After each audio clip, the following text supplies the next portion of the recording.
So we're gonna switch it up today. We're gonna do talented people that came from nothing, but I do want to put a disclaimer out there that there's nothing wrong with being a nepo baby. I know a lot of people in the comments in my previous videos were saying, why are we focusing on these people that came from a very privileged background instead of focusing on people that have real talent?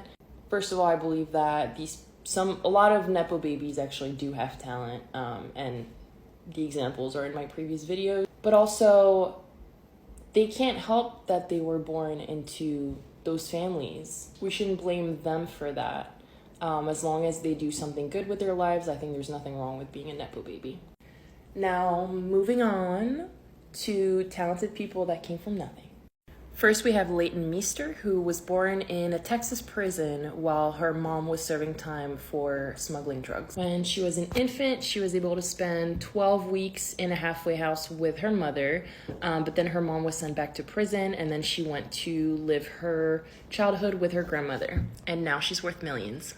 Next, we have Celine Dion. Celine was born in a French-Canadian low-income town, and she had 14 siblings. Her dad just earned $160 per week to feed the 16 family members in her family.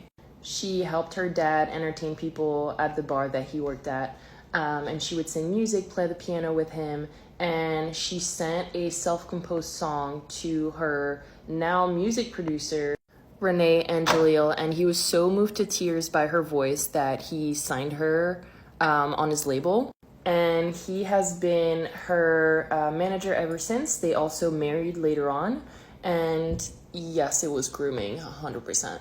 Now she's a superstar. Next, we have actress Demi Moore. She was raised in a trailer park by her mom and her dad. Her mom was an alcoholic, but thankfully she made it out of the trailer park, and now she's a successful actress.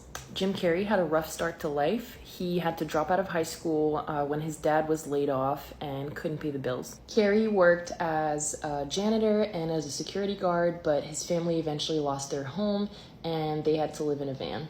Thankfully, he made it out, and now he's one of Hollywood's biggest stars.